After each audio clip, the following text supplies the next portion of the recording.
কুষ্টিয়ার দৌলতপুর উপজেলার পিয়ারপুর মাদিয়া গ্রামের কামরুল ইসলাম এর শরিকানা জমির ভাগ না দিয়ে অন্যের কাছে লিজ দেওয়ার অভিযোগ উঠেছে।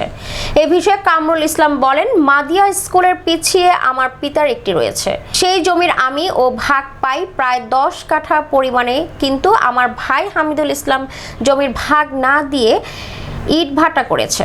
এমনকি সেই ভাটা তোফায়েল নামে এক ব্যক্তির কাছে লিজ দিয়েছে। লিজের টাকা চাইতে গেলে আমি সহ আমার ছেলে রাজুকে খুন জখমের হুমকি দেয়। এই বিষয়ে সঠিক বিচার চাই আমি। এই বিষয়ে দৌলতপুর থানায় একটি লিখিত অভিযোগ দিয়েছে।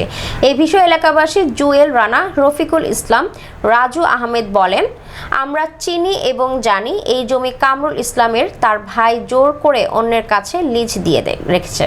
এ বিষয়ে বর্তমান ভাটা মালিক তোফায়েল হোসেন বলেন, আমি এই ইট ভাটাটি হামিদুল ইসলামের কাছ থেকে লিজ নিয়ে পরিচালনা করছি। আমিও জানি এই জমির মাঝে কামরুল ইসলাম এর অংশ আছে, তবে সেটা তাদের বিষয়। এই বিষয়ে হামিদুল ইসলামের সাথে যোগাযোগ করলে তিনি ব্যস্ততা দেখান এবং গণমাধ্যমের সাথে কথা বলতে চান না। আমি মোটামুটি আপনার 10 কাঠা মতো হবে। এই পজিশন এই সামনেই খুঁটির কাছে আমার জমি। ও লিজ দিছে যে ওখানে পয়সা আছে তুফাল ভাইয়ের কাছে দেয়। ও কত টাকা নেয় এটা আমার জানাই না আর কি। আচ্ছা, আমাদের জমি আমাকে ব্যাগ দিতে হবে, আমি ওনাকার জমি দেবো না। যেহেতু ইতিপূর্বে যে পাইতো এটা আমি আমার হাতে টাকা ডিল করছি, তার পরিবর্তে এরা টাকাও দেয় না, রাজু কিছু বলে না, আমিও জানি না টাকা দেয় না। কত বছর আগে রাজুর টাকা আপনি দিয়েছেন? আমি দিতে 3 বছর আগে আমার হাতে প্রথম 3 বছর আগে লেনদেন হয়, তারপর থেকে আর টাকা লেনদেন হয় না। তাকে টাকা দিয়ে লিজের টাকা হামিদুলের কাছ থেকে লিজ নিয়েছি।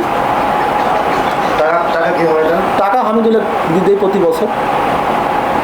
তাছাড়া অন্য কোনো শরীর টাকা না না না, হামিদুল প্রতি বছর হামিদুল 5 বছরের জন্য ডিড করে দিয়েছে, আমাকে 5 বছরের জন্য ডিড করে দিয়েছে। আমি প্রতি বছরে তার বাৎসরিক যেটা আছে সেটা সেভাবে টাকা দিই। আপনার নাম? আমার নাম তোফায়েল আহমেদ। ভাটা